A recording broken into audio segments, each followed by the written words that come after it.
दोस्तों, एक राज्य में एक पराक्रमी राजा राज्य करता था, लेकिन राजा की कोई संतान नहीं थी। राजा की ढलती उम्र के कारण राजा का भावी उत्तराधिकारी को लेकर राजा अत्यंत चिंतित रहता था। अतः उसने राज्य के किसी योग्य नवयुवक को राज्य की बागडोर सौंप देने का निश्चय किया।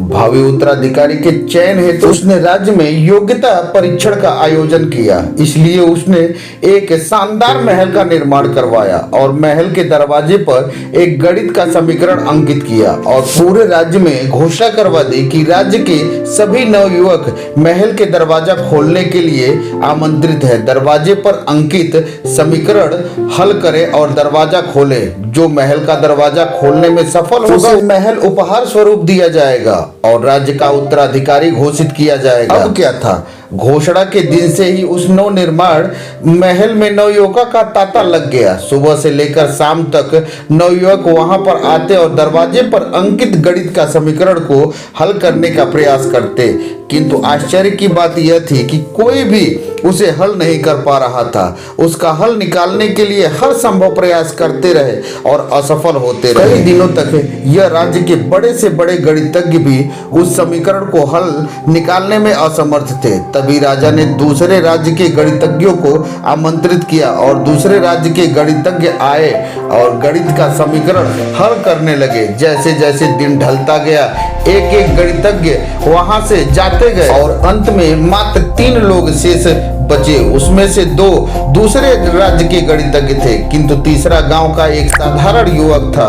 दोनों गणितज्ञ जहां गणित का समीकरण हल करने में लगे हुए थे, वहीं तीसरा युवक जो गांव का था वो वहां खड़ा होकर उन्हें देख रहा था। राजा ने उसे अपने पास बुलाया और पूछा कि तुम भी दरवाजे पर अंकित समीकरण का हल क्यों नहीं ढूंढ रहे हो? युवक बोला, महाराज, मैं तो बस यही इन नामी गिरामी गणितज्ञों को देखने आया हूं। ये अपने राज्य के इतने बड़े गणितज्ञ हैं कि इन्हें समीकरण हल करने दीजिए। यदि इन्होंने हल निकाला तो ठीक है, उत्तराधिकारी बन जाएंगे, और यदि ये समीकरण हल नहीं कर पाए तो मैं भी कोशिश करके देखूंगा। इतना कहकर वो युवक एक कोने में जाकर बैठ गया। पूरा दिन निकल गया।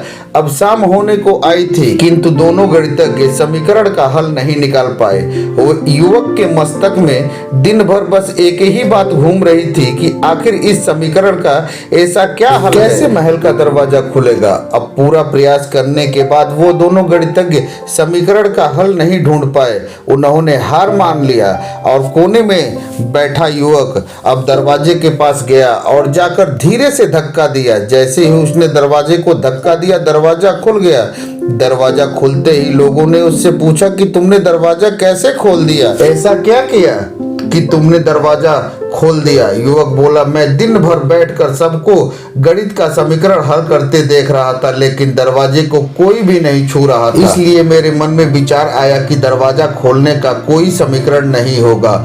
इसलिए मैं गया और सबसे पहले मैंने दरवाजे को धक्का दिया। दरवाजा खुल गया। दरवाजा खोलने का कोई समीकरण था ही नहीं। वहां उपस्थित राजा के उत्तर को सुन रहा था और वह लड़के की समझदारी पर बहुत ही प्रसन्न हुआ। राजा ने उस लड़के को महल दे दिया और राज्य का उत्तराधिकारी भी घोषित कर दिया। दोस्तों, सीख जिंदगी में कई बार हम ऐसी परिस्थितियों में फंस जाते हैं जब हमें लगता है कि हमारे सामने पहाड़ जैसी समस्या है, जबकि वास्तव में कोई समस्या होती ही नहीं, जबकि बहुत छोटी, लेकिन हम उसे बहुत बड़ा बना देते हैं और उसमें उलझे रहते हैं और बाद में उस समस्या का समाधान अपने आप ही निकल जाता है। अगर हम थोड़ा शांत होकर समस्या का हल निकालें तो उस समस्या का समाधान आराम से निकल जाएगा। इसलिए किसी ने कहा है, तू शांत होकर तो देख, बड़ी से बड़ी समस्या का हल भी निकल जाएगा।